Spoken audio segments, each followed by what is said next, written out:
Good morning, Jill, and thanks for joining us. Today is a good news day in Guelph. The community gardens get to open. You're right. It's great to be here, Jen. Thank you so much. This time around, though, community gardens have to open under some slightly different rules and regulations. So, what does that mean for our community gardens and gardeners?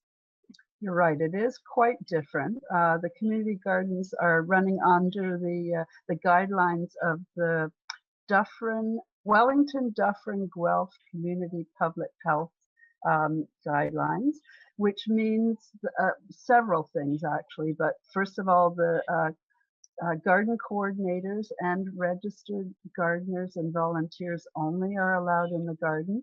If there are several people from one family who wish to garden, that's allowed, but they need to sign off on that they've read and understand all the regulations. Everybody has to maintain social distance, at least 2 meters between each person. It's required that people wash their hands before they start and after they finish gardening. We need to clean all of the shared spaces and high touch areas.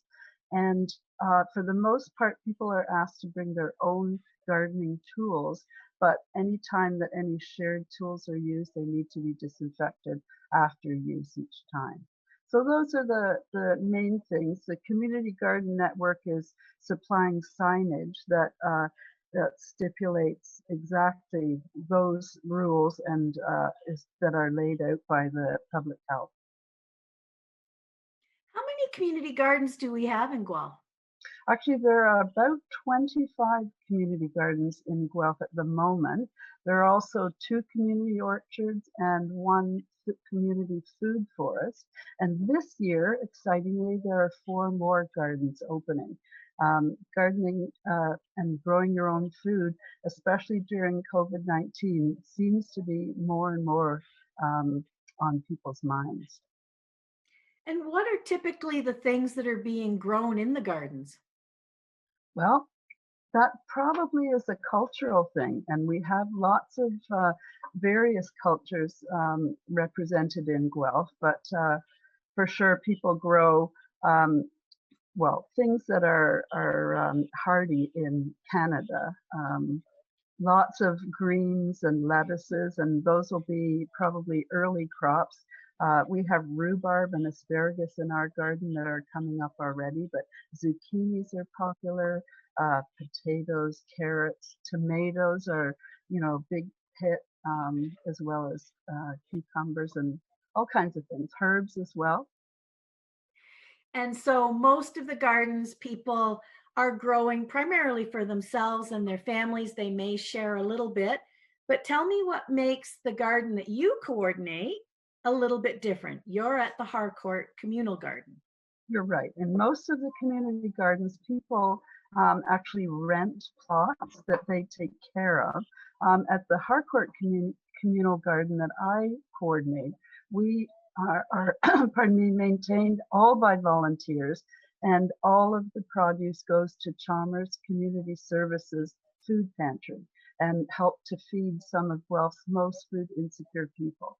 So yeah, it's for our volunteers, it's a wonderful opportunity to be able to get out in the fresh air, to socialize at a good distance, and helps to relieve a bit of stress and anxiety during these times. But it also satisfies folks' generosity in that they know that the produce is all being donated to a good cause. Yes, it's really a great way to give back to your community. Mhm. So tell me how people can support Chalmers. If we're not actively a gardener, I know I don't really have very green thumbs. Are there ways that we can help you do what you do? Actually, there's a couple of ways.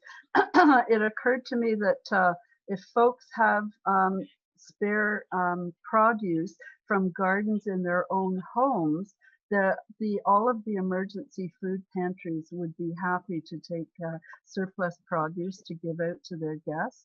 And for Chalmers, because of the situation right now where people are not encouraged to come face to face, but we're still giving out food to food insecure people. We're asking that folks go on the Chalmers Community Services website and donate cash through Canada Helps.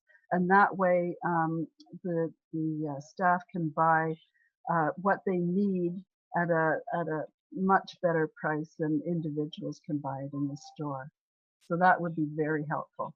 And also the community gardens, if you go to the city website and go to community gardens, I think there is a space there where people could make donations to the community garden network.